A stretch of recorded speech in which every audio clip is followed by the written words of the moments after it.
kulanti wacan daawadayaal kusoo dhawaada dood maanta ku aadan labada xisbi ee Republicaanka iyo Dimuqraadiga midkood Soomaalida u wanaagsan iyo sida ay u kala arkaan maadaama iminka lagu jiro xilli doorasho waxa ila fadhiya Maxamuud Muuse Xasan BBC oo xisbiga Dimuqraadiga in badan u orday sidoo kalena ka tirsan siyaasiyiinta xisbigaas iyo sidoo kalena Cabdullaahi Suleymaan Maradona loo yaqaano asagana sidoo kale xisbiga Republicaanka una oleeyo lan dhaxsan kana tirsan siyaasiyiinta halkaasi ama dadka shacabka ee taageersan siiba Donald Trump oo arko in uu dooradiisa madaxweynenimada ee doorashadiisaba ay tahay wax wanaagsan kusoo dhawaada labadiinaba Somali TV iyo doodan maanta marka hore waxaanu ka sheekeyn doonaa marka isbedelada dhacaya iyo siyaasadda isbeddelkeeda intaba balse marka hore waxaan jeclahay su'aalaha ay dadku in badan isweydiinayaan inaan soo hormariyo Cabdullaahi Maradona soo dhaw marka hore وأدعو ورالك دولتين شكرا إن بدن ضد كوي كل يابان مركا تاجر سنتها حزب ريبابليكان كوي وأركان ضد جريتان كضد كوي كسهر جيدو أو عن representation نكوسيني إن يضد للدور تمنا إن ترجمان النقطة موجية أما أتشقوه سكة قبضة موجية عن سياسيين حتى ريبابليكان أني جرين هذا قبل كان يقبل لك على طوان سياس درادة maxaa adiga oo la dhaxsan tahay oo taageersan tahay siiba Donald Trump maandhoweed markii xabada lagu soo tuuray oo sigtay aad dadka uga qaracmay wax inay gaaraan baad kamid ahayd what is going on maxaad uga duwan tahay Soomaalida oo taageersan tahay Republican wallahi waa ku salaamaya dawladin salaanka baad su'aashaadi markaa u noqdo waxaan aniga u taageersanahay xisbiga horta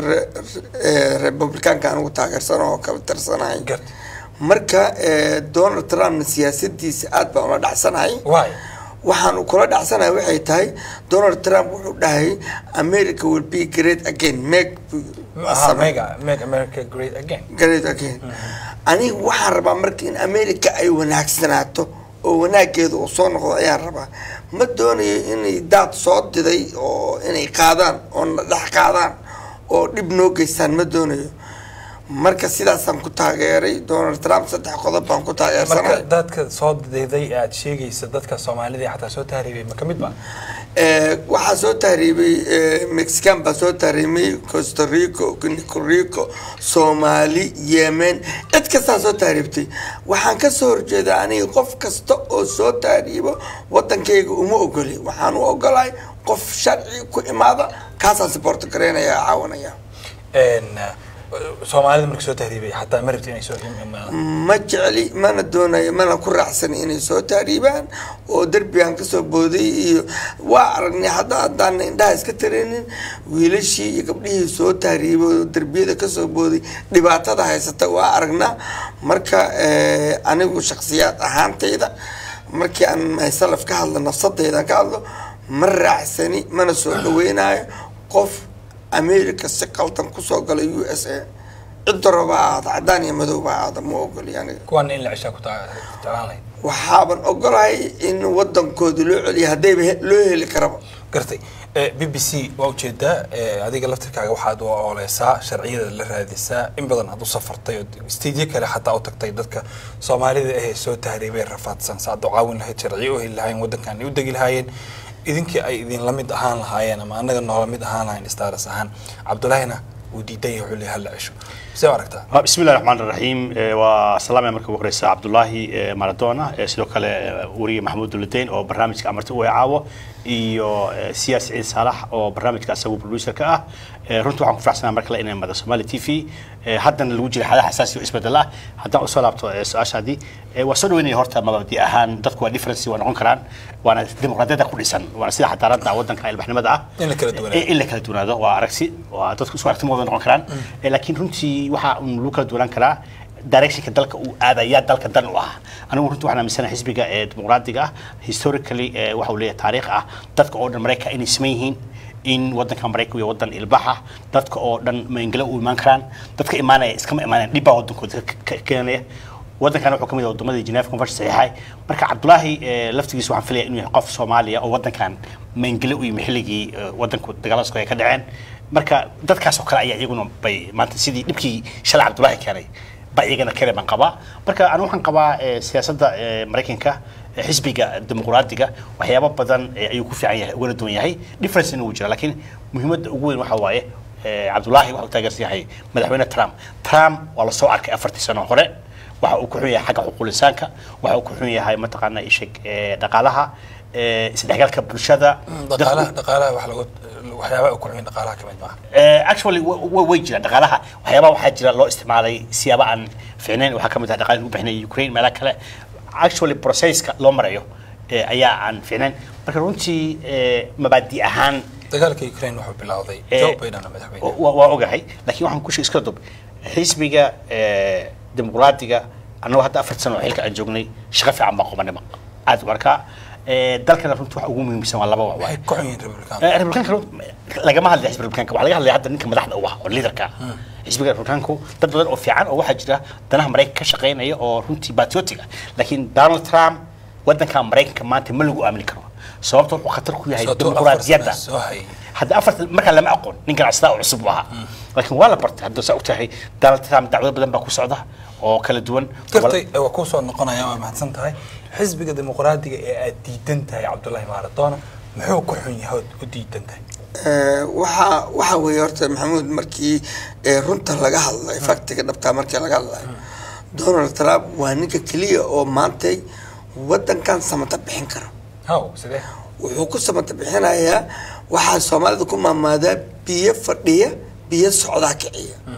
waxa soo baxay intaasoo kun adduunka oo dhan baa yiri America USA soo diday bunda jabtay hataa Costa Rica ilaa Nicaragua laga imaaday dadka maray kibaajibiyay culayskii dadka maray intaasoo dadoo saa u soo didaya haday soo gelaayeen USA systemka maba noo shaqeeyeenba waa nala qaadi lahaa laakiin Donald Trump wuu xarbiyey wuxuu geeyay military police intuu ku aamini waayay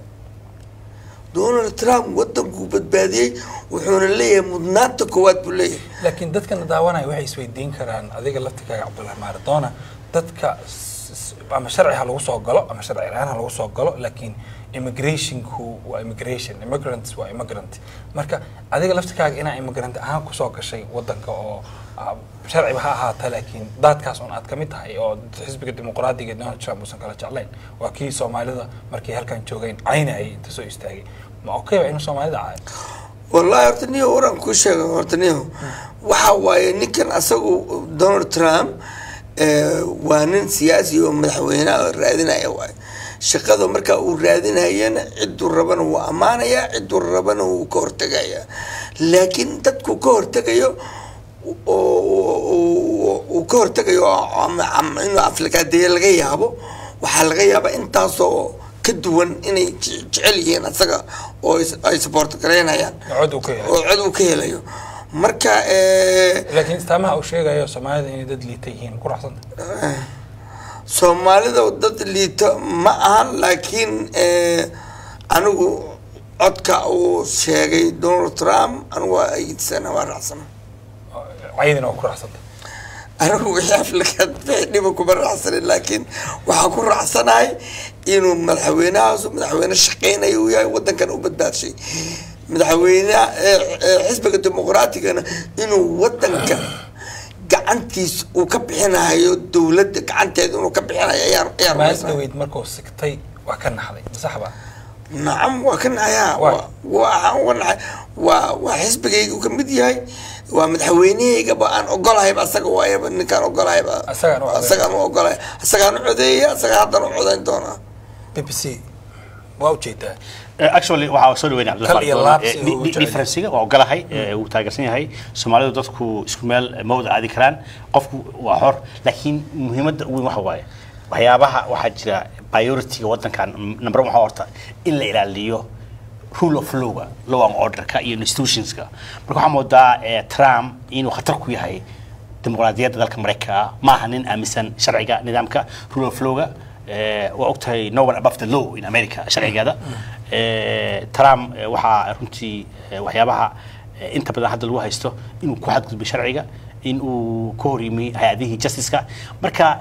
waan naqaanaa mabaadidiisa waa nin nacab dadka soo galootiga aaminsan muxuu ahaa ishig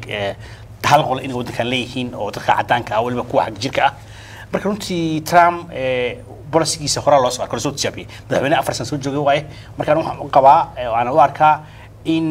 dawladda Mareykanka iyo dadka shacabka Mareykanka una waxdana waxaan Trump uu khatar ku yahay waddan la yaqaan oo caan ku ah waaye soo galootiga dadka halkan jooga majority-gooda waa soo galootiba waa loo soo kala horreeyay America ma bala kala lahaba marka runtii waxaan rabaa Cabdullaahi walka inaan saxo waddanka Mareykanka waa la